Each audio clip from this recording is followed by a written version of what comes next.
20 femmes يقومن بالأعمال المنزلية qui élaborent des tâches domestiques, غسل الملابس يدويا préparer la nourriture, laver le linge à la main, غسل الصحون بعد كل وجبة laver, faire la vaisselle, les courses, amener de l'eau, متعلمات بشهادات جامعية éduquer, مختلفة universitaire, 20 سيدة قادرات 20 على femmes وقت من وقت capables de voler des moments au génocide حديقة المنزل قبل البدء بكل et aux tâches domestiques pour boire du café, قادرات على الاهتمام بذواتهن ولا ينسين أبدا prendre soin d'elles-mêmes, الروج الأحمر sans oublier d'appliquer le rouge à lèvres soigneusement tous les jours. أذهلت كيف كنا قادرات على التمسك بقلم الروج الأحمر. J'étais impressionné comment elle était capable de tenir le rouge à lèvres. وفي مرات كثيرة كنا نضع الماسك الخاص Et بالعناية beaucoup de fois, elle trouvait du temps pour appliquer la masque de soin de la peau. الحقيقة بعد اختفاء جميع En مستحضرات réalité, après que la plupart des produits d'hygiène et de beauté étaient disparus, شراء ليفة nous étions obligés à acheter ce qu'on trouvait. تحمل طينة البحر. Une fois, on n'a trouvé qu'une boîte de boue de la mer morte.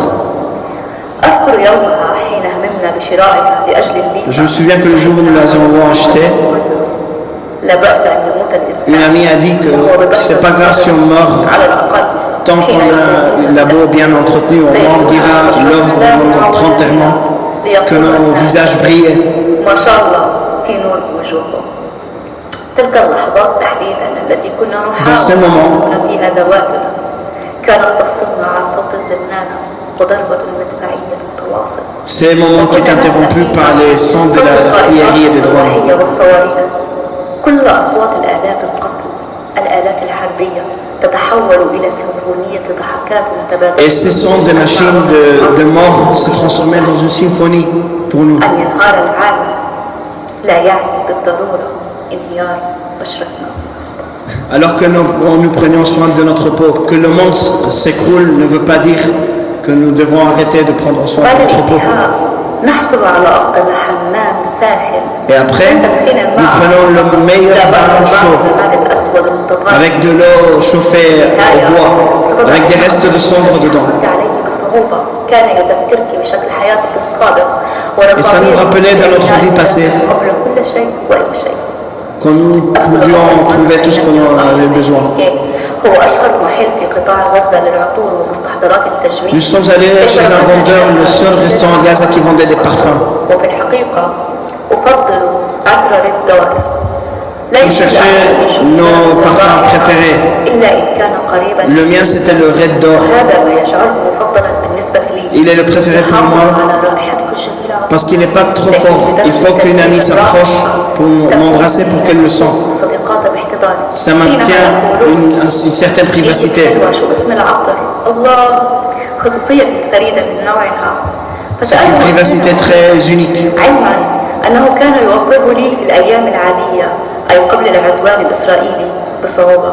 أخبرنا C'était difficile à trouver même avant l'agression israélienne. في غزة ولم يبقى سوى القليل من المنتجات والخسائر.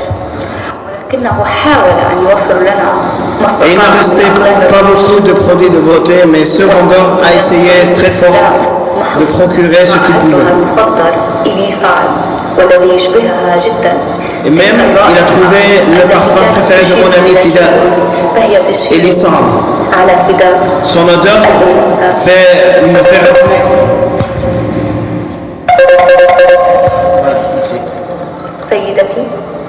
Alors, madame, là où tu sois, et tu lis ça, tu partages avec nous la même tendance à donner à notre communauté, à notre famille et toutes les femmes du monde. Je vais te donner 10 conseils des femmes de Gaza pour si jamais, que Dieu ne le veut pas, tu seras obligé à te déplacer. 10 conseils des femmes de Gaza aux femmes du monde. D'abord, trouve un sac léger et confortable. Laisse tomber la bulle de photo. On aura besoin d'espace. 2. Un bon pyjama en coton. يسمح لأحد 3. باستخدام Une serviette que personne n'utilisera que toi. الأسنان والمعجون. ارتدي في Avec tes قدمك brosses à dents. حذاء مريحا. سأقوم Des chaussures bien confortables. Je te conseille les Adidas. زار معي كل البلاد. Ils m'ont accompagné dans tous les déplacements du nord au sud de la bande de Gaza. سيحترق بعض الشيء. لا بأس. Tu peux terminer avec un doigt bleu, مسافات طويلة مشيا على الأقدام. mais ça va, tu vas marcher des longues distances. وقد تحصلين على ظفر قدم أزرق. لا بأس بذلك أيضا. في النهاية لن تكون كل قدمك زرقاء. عطرك المفضل مرشوش الجسم بعد الاستحمام. Ton parfum préféré pour te l'appliquer après les bains ou les douches. الذهاب إلى العمل والعودة. اشتري قهوة وضعيها في الحقيبة. Achète du café et garde-le bien. Il y aura des jours où tu ne trouveras rien à boire. بالطبع الهوية جواز السفر وأي Tes شهادة. passeports, tes papiers, tes cartes d'identité. ستشعرين مع الوقت أنه لا فائدة. Même si tu sentiras à un moment donné que ça n'a pas d'importance. فلن يعرفوك حينها من الهوية. Si tu te trouves morte. ولكن الأهم أن تحافظي على روتين عنايتك بالبشرة. فأنت من يقف. Et c'est important d'amener ce que tu en as besoin pour maintenir ton rituel de soin de ta peau. سعيدة عشتها مع شخص مفضل لك لتشعر بالطمأنينة بعض الشيء. Et une photo ou un souvenir d'un bon moment qui t'aidera à sentir un peu de sécurité quand tu auras besoin. أنت الآن Maintenant, madame, tu es prête pour affronter n'importe quelle catastrophe sur la face de la terre. Tant que tu n'oublies pas ton rouge à lèvres. Numéro 10, n'oublie jamais ton rouge à lèvres. Merci. J'espère que vous visiterez notre site Bahara 36 et que vous lirez les textes dessus.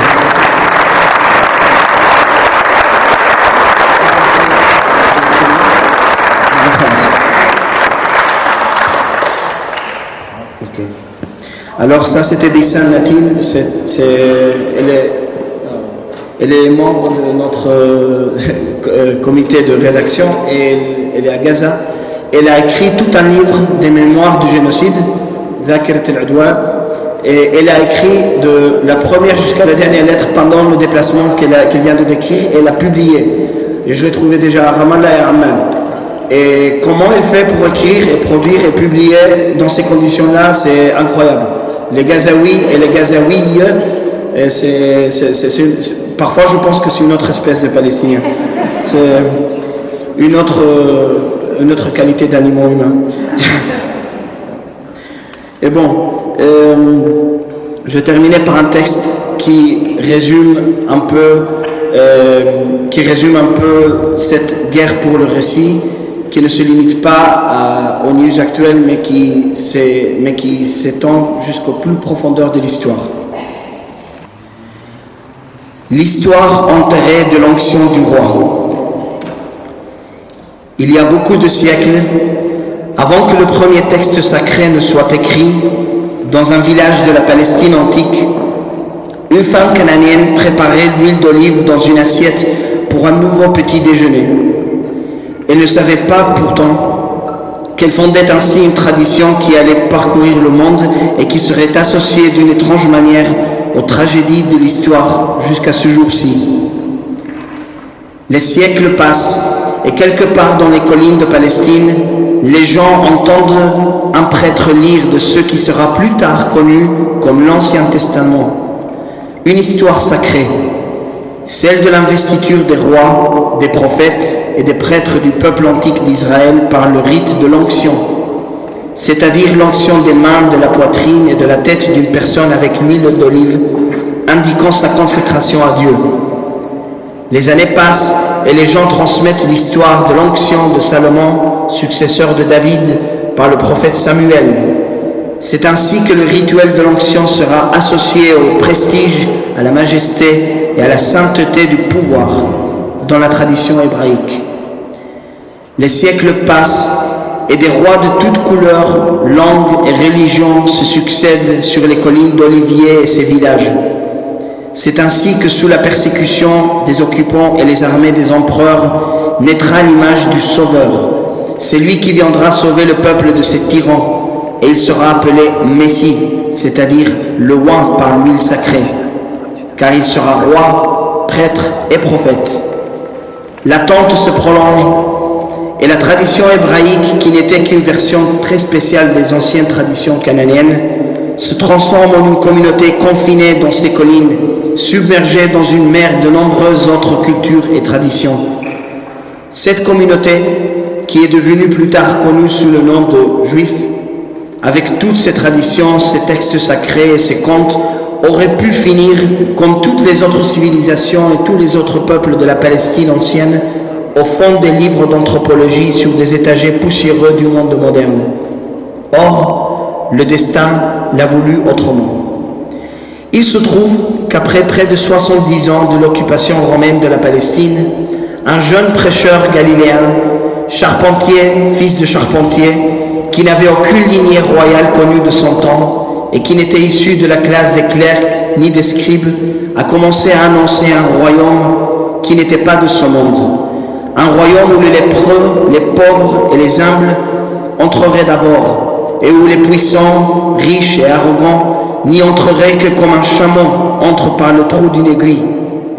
La renommée de ce jeune Galiléen se répandit, et des milliers de malheureux, de lépreux et des affamés le suivent, jusqu'à ce qu'il exaspère toutes les autorités civiles et religieuses de son temps. Il finit alors, disent certains, sur la croix de César. Peu de temps après, ses disciples ont commencé à déclarer qu'il était ressuscité et qu'il était le Messie attendu. Ils se sont répandus dans tout le bassin méditerranéen pour prêcher au peuple dont la plupart n'avaient même pas entendu parler de l'existence de la tradition de l'onction d'huile, ni de l'attente d'un Messie. Puis, d'une certaine manière, ils réussissent, non seulement en diffusant les enseignements du prêcheur galiléen, mais aussi en exportant la tradition même de l'onction d'huile au niveau mondial, jusqu'à ce qu'ils soient connus eux-mêmes par le nom de l'onction, puisque les gens les appelaient partout chrétiens, messiens en grec ancien. C'est alors que la Providence transforme le symbolisme de l'onction d'huile. Au lieu d'être synonyme de la majesté, du prestige et de la sainteté du pouvoir et des rois, elle est devenue désormais associée à la pauvreté, à la simplicité et à la souffrance des tourmentés sur les croix de tous les Césars de l'histoire et partout. Les siècles passent encore et le christianisme devient la religion officielle de l'Empire qui avait condamné son Christ à mort par crucifixion. Puis l'Empire se fondre et des royaumes européens éclosent de ses ruines, chacun essayant de se oindre avec les traditions et la gloire de l'ancienne Rome, s'attribuant au christianisme comme source de légitimité. Les rois commencent ainsi à établir de nouvelles traditions qui tentent de reproduire l'Ancien Testament en faisant venir des évêques et des papes pour les oindre d'huile avant de mettre sur leur tête des couronnes ornées d'or et des pierres précieuses. De Clovis, le premier roi des Francs, à Charlemagne, le fondateur de la tentative ratée de ressusciter Rome de son tombeau, le Saint-Empire romain, en passant par Fernando et Isabelle, les fondateurs de l'Espagne de l'Inquisition, jusqu'au Napoléon, qui a arraché la couronne à la main du pape pour se couronner lui-même, rien que pour humilier la papauté et avec elle les traditions des royaumes européens antagonistes de la France de la Révolution. Les siècles passent à nouveau, et des lits pourris des royaumes européens éclosent les premiers signes du capitalisme moderne, de la fin de l'or et des richesses d'autres peuples, et le mouvement de la colonisation. Les mains des rois d'Europe se tachent de sang de tous les peuples de la terre, à commencer par le sang de leur propre peuple, sans finir par le sang de tous les peuples qu'ils ont levés sur de nouvelles croix, au nom du crucifié, sans sentir pour un seul instant la laideur du paradoxe. Les siècles passent sans cesse, et un nouveau roi vient hériter le trône d'une longue lignée de bouchers sur l'île d'Angleterre. Il s'appelait George V, et il fut oint comme les rois de l'Ancien Testament avec l'huile d'olive sacrée.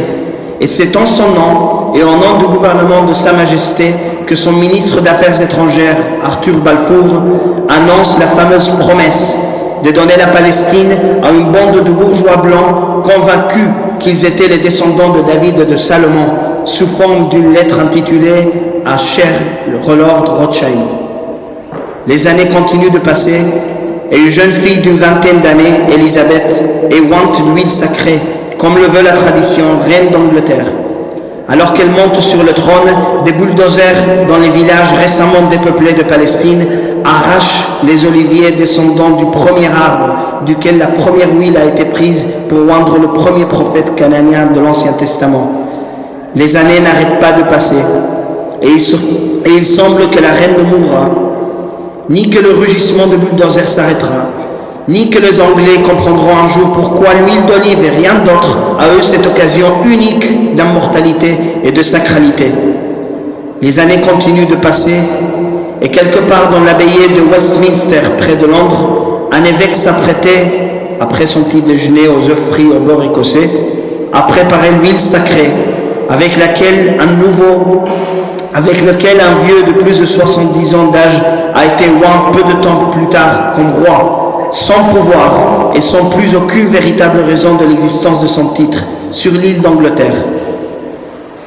Pendant ce temps, ma tante, cananéenne de visage, de traits et d'accent, dans un village de Palestine, prépare toujours l'huile d'olive dans une assiette pour un nouveau petit déjeuner, alors qu'elle pense à la saison des récoltes qui s'approche, tout en écoutant la télévision annoncer encore un nouveau Christ à Jenin, à Naplouse ou à Gaza, oint de son sang, levé sur les croix de César, comme si les siècles n'avaient pas passé.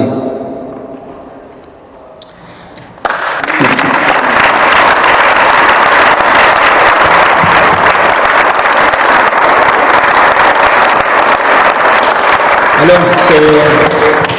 Alors j'ai terminé ma présentation et mes amis ont insisté que je termine en vous annonçant que c'est l'équipe éditoriale d'Ohara 36, la Palestine Naré, quartier de Palestine, août 2025. Et alors...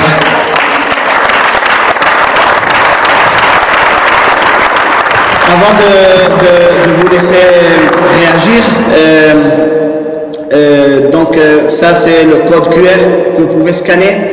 Là vous pouvez vous abonner, l'abonnement est gratuit et il y a l'option toujours de faire un don. Alors on est complètement indépendant, c'est pour ça qu'on a du temps à progresser. Et vous pouvez choisir, à l'intérieur vous trouverez là toujours des boutons partout qui disent faites un don, soutenez. Et tout ça part pour payer d'autres écrivains, d'autres jeunes pour qu'ils écrivent, et aussi pour développer le premier cours qu'on va donner d'écriture à des jeunes, surtout dans les zones plus touchées, là où il y a le plus des histoires à raconter. Et donc voilà, aussi sur le blog que vous allez accéder par ce lien, il y a à la fin de chaque article, il y a les liens sur la page Facebook et sur le compte Instagram. Et donc voilà, sans plus ajouter. Merci Hassan, c'était très intéressant, très émouvant. On va dire 10 minutes maximum si vous avez des questions et voilà, c'est possible que ce soit des questions vraiment précises.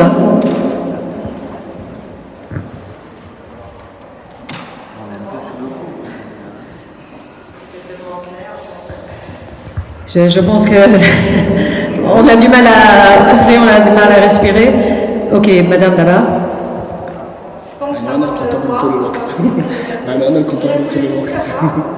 S'il était possible d'avoir la journaliste qu'on a eu la vidéo, est-ce qu'il est possible d'accéder en s'abonnant? D'accéder, de faire contact avec elle, vous voulez dire? Exactement au même... Son nom? À la même enregistrement, mais directement en arabe. Ah, oui. Ah bah oui, vous voulez avoir la vidéo en arabe. Bien sûr, je vais la mettre sur le site et sur la page Facebook, si pas aujourd'hui, demain. Est-ce que vous pourriez nous donner exactement la page Facebook, c'est quoi? Arab 36? Oui, tout à fait. Mais si vous entrez, je vais montrer une chose. Quand vous scannez ce code QR, vous allez arriver sur ce site-là. Voilà, donc sur ce site-là, quand vous allez sur n'importe quel autre, voilà, la première article qui est en tête, en bas, tout en bas, voilà, tout en bas, il y a la page Facebook et le compte Instagram. Vous faites juste clic. Voilà.